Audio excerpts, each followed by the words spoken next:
Vraie garce, tu m'oublieras ? Je manque de sourire. C'est méchant, mais je suis heureuse qu'elle ait rompu avec Lise, qui ne la méritait pas. Pas après l'avoir trompée. Je ne dis pas que je vaux mieux, hein.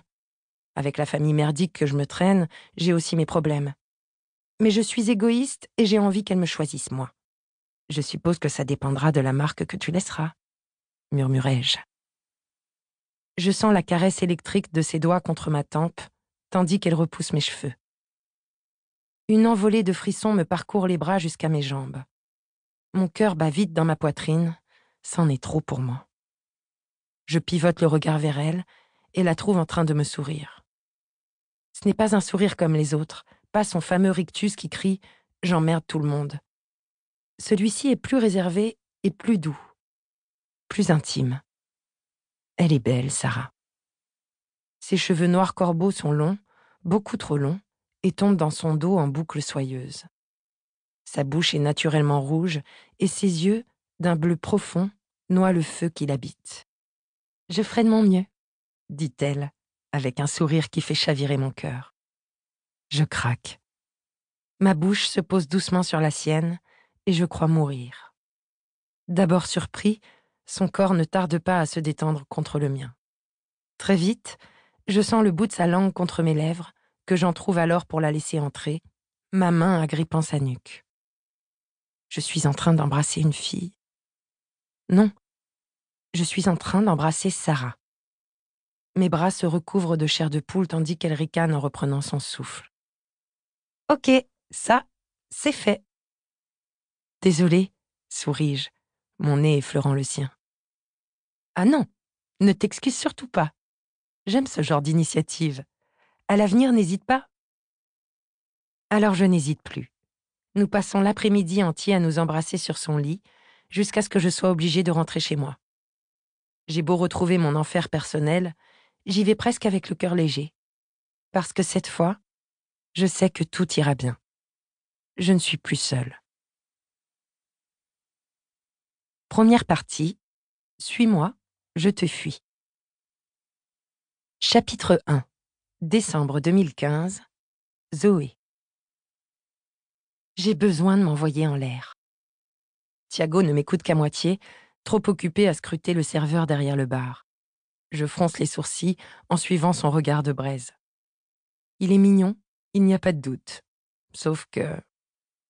Il est hétéro, dis-je en sirotant mon cocktail. Mon meilleur ami m'accorde enfin son attention, rougissant. En vérité, je n'en sais absolument rien et je m'en fous. Je veux simplement qu'il arrête de le mater et qu'il se concentre sur mon problème. Je suis en crise, merde. N'importe quoi, qu'est-ce qui te fait dire ça ? Je hausse les épaules, désinvolte. Ça se voit, c'est tout. Oui, parce que c'est connu que tous les gays portent du rose et parlent comme ça, se renfrogne-t-il en prenant un air maniéré qui me fait sourire. Tu ne peux pas le deviner d'un seul coup d'œil, alors tais-toi. Et puis ce n'est même pas lui que j'observais. Je lui attrape le menton et l'oblige à regarder dans la direction du serveur beau gosse. Celui-ci est en train de servir une bande de jeunes filles en jupe courte et talons hauts.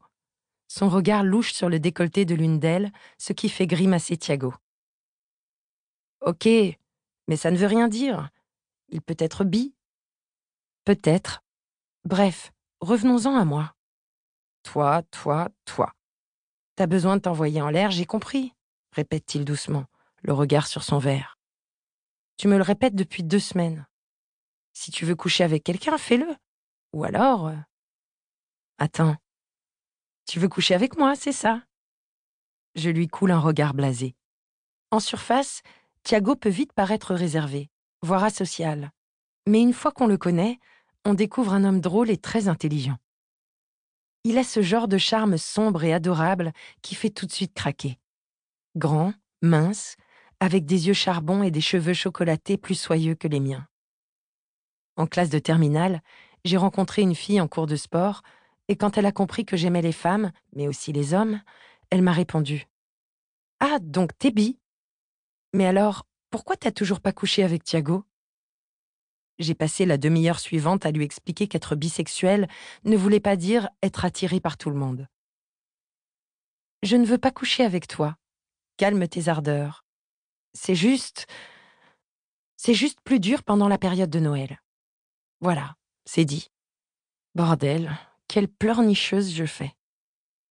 Comprenant enfin de quoi il s'agit, Thiago pose une main chaleureuse sur la mienne. Le bruit assourdissant du bar parisien un soir de 24 décembre s'évanouit, et l'espace d'un instant, il ne reste plus que mon meilleur ami et moi dans la salle. Je m'interdis toutefois de pleurer sur mon sort. Il est temps de passer à autre chose, comme tout le monde. Au moins pour ce soir. Je suis désolée, mais il faut que tu penses à toi, Zoé. Ça fait 2 ans déjà. Je lui fais comprendre que ce n'est pas important. Après tout, je ne suis pas venue dans ce bar pour parler de Sarah. Autrefois, on aimait s'attifer de pulls de Noël ridicules pour aller boire des Magners dans un bar irlandais, le Galway, situé à Saint-Michel. C'était notre QG. Après ça, on s'allongeait devant la cathédrale Notre-Dame pour contempler les étoiles, les vraies, avant de nous balader sur le pont des Arts, puis de marcher jusqu'au musée du Louvre.